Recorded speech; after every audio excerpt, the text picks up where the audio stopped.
Chapter 1. The Arrival. It was a chilly autumn afternoon when Clara found the doll.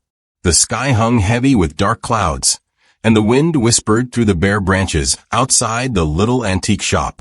Clara had only stepped inside to escape the sudden downpour, but the moment her eyes landed on the doll, she felt an inexplicable pull. The doll sat on a high shelf, its glassy blue eyes staring unblinkingly ahead. Its porcelain face was pale and perfect, framed by curls of fiery red hair. Dressed in a faded lace gown, it looked both elegant and eerily lifelike.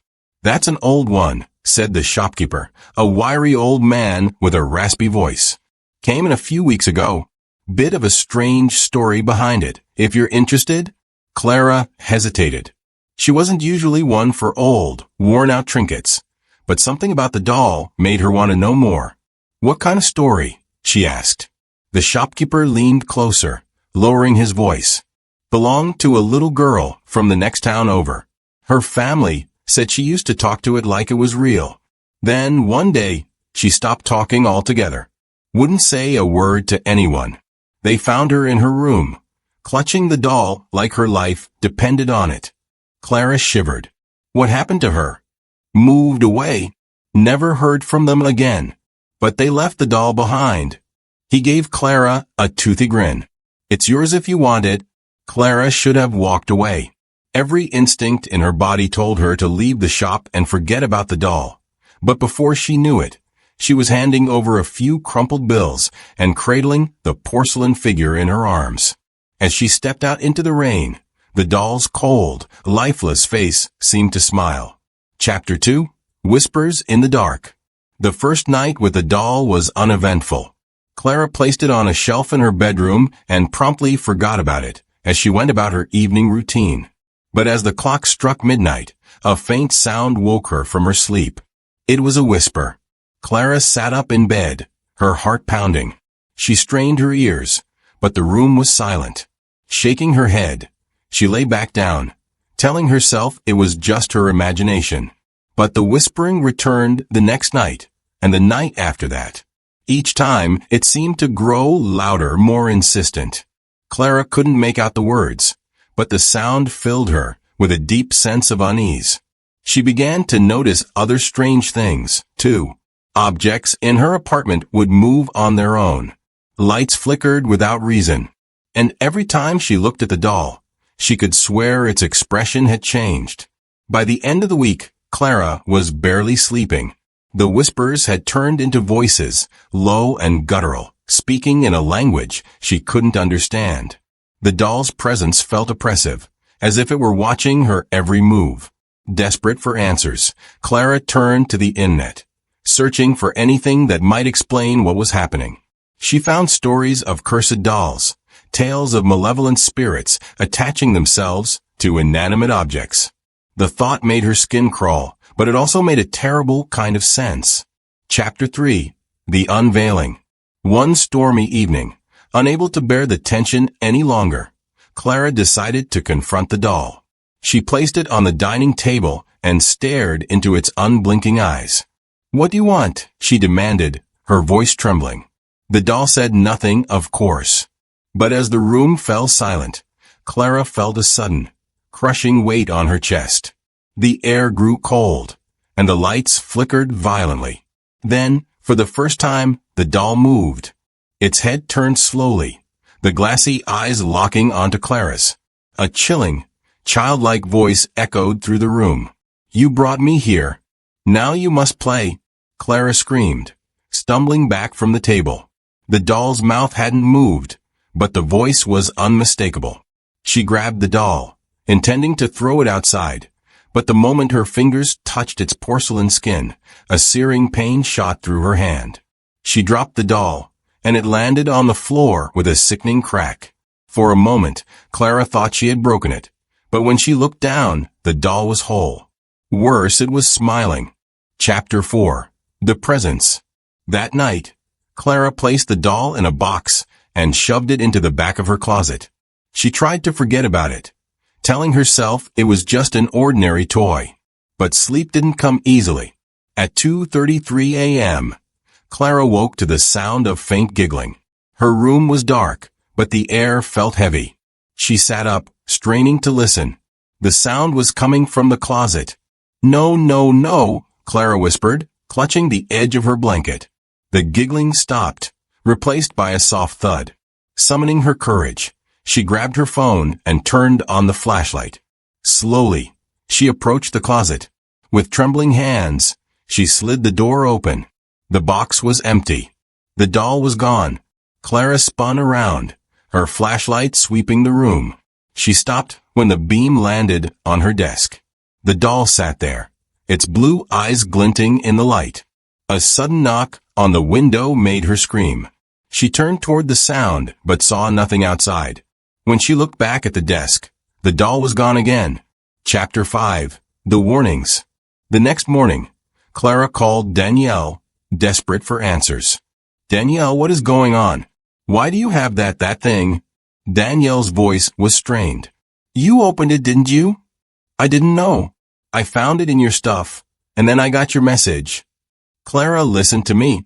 That doll isn't just a toy. It's cursed." Clara's stomach dropped. "What do you mean, cursed?" "It belonged to Emily, my great-aunt. She died under strange circumstances, and the doll was found next to her body. Everyone who's kept it has experienced things. Bad things. Why didn't you throw it away?" Clara demanded. "You think I didn't try? It always comes back. Clara, you have to find a way to destroy it." Before Clara could respond, the call disconnected. She stared at her phone, the dial tone echoing in her ears. Her thoughts were interrupted by a loud crash from the living room. She rushed out to find the doll sitting on the coffee table, surrounded by shards of the glass vase that had fallen. It was holding a note in its tiny hands. In crude, childlike handwriting it read, "Let's play." Chapter 6. The game begins. Clara tried everything to get rid of the doll. She burned it, buried it, and even threw it into a nearby river. But every time, it reappeared, always watching, always waiting. By the third day, Clara was exhausted. She couldn't sleep, couldn't eat. The doll's giggling echoed through her apartment at all hours. Objects moved on their own, and shadows danced along the walls. Then came the ultimatum. Late one night, Clara found another note beside the doll. It read, "Play the game or they'll pay." Beside the note were photos of her family and friends, their faces crossed out with red ink. "What do you want?" Clara screamed, tears streaming down her face. The doll didn't respond, but the room grew colder. The lights flickered, and the television turned on by itself. On the screen, words appeared. "Find me?" Clara realized she had no choice. The doll wanted her to play, and until she did, no one she cared about would be safe. Grabbing a flashlight and a baseball bat, Clara steeled herself.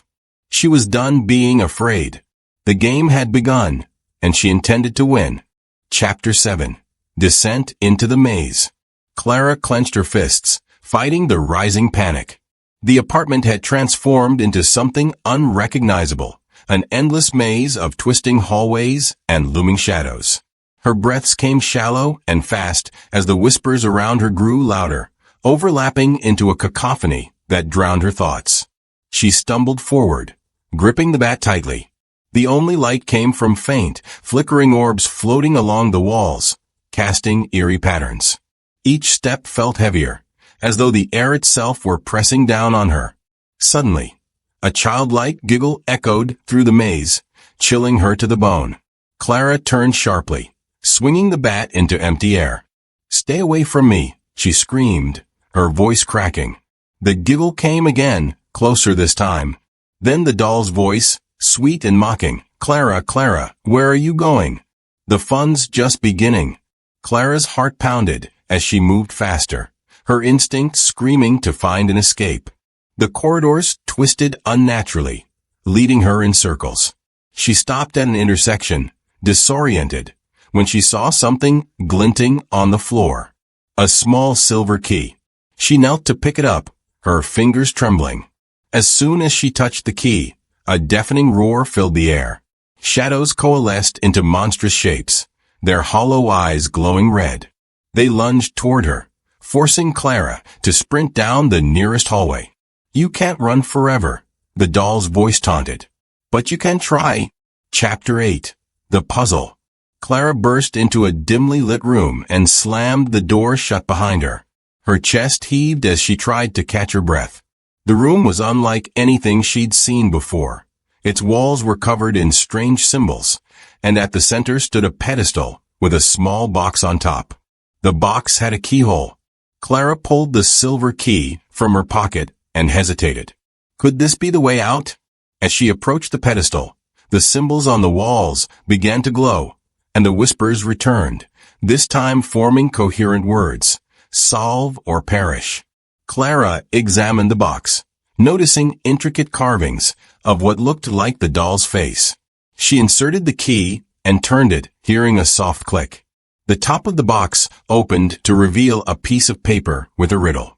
"I am always hungry. I must always be fed. The finger I touch will soon turn red. What am I?" "A fire," Clara whispered, her mind racing. She looked around the room and noticed a small brazier in one corner. With trembling hands, she grabbed a nearby candle and lit it using the brazier's flame. The symbols on the walls flared brightly, then dimmed, revealing another doorway. Before she could step through, the doll's voice returned, low and menacing. "Clever girl. But this is just the beginning." Chapter 9. The Final Hour. The new hallway was darker than the rest, the oppressive air thicker with each step. Clara's exhaustion was mounting, but she pushed forward, clutching the bat like a lifeline. The clock on the wall read 5 a.m. Sunrise was close, but every minute felt like an eternity. She entered another room, this one empty except for a large, ornate mirror. Her own reflection stared back at her, but something was off. The figure in the mirror moved independently, its glassy eyes resembling the doll's. "You've done well," the reflection said, its voice blending with the doll's. "But to win, you must make a choice."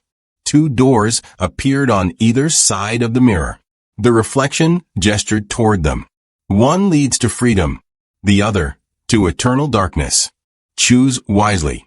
Clara's hands shook as she stared at the doors. Both looked identical, their frames carved with swirling patterns. She turned back to the mirror. "How do I know which is which?" The reflection smirked. "You don't." The whispers returned, louder and more frantic, urging her toward one door, then the other. Clara's mind raced, replaying everything that had happened. Her instincts told her this was another trick, but she had no choice. Taking a deep breath, she approached the door on the left and grasped the handle. The moment she turned it, the room dissolved into blinding light. Chapter 10. Sunrise. Clara awoke on her living room floor, the morning sun streaming through the windows. The maze, the whispers, the doll, it was all gone. She sat up, her body aching, and looked around. Everything seemed normal. Then she saw it. The doll sat on the coffee table, its porcelain face cracked, its blue eyes dull and lifeless. A small note lay beside it. In delicate, childlike handwriting it read, "You played well. Until next time." Clara's heart sank. She grabbed the doll, intending to destroy it once and for all. But as she raised it over her head, the lights in the apartment flickered. A soft, familiar giggle filled the room. Clara froze, her breath hitching. The doll's cracked lips curled into a faint smile. The game wasn't over.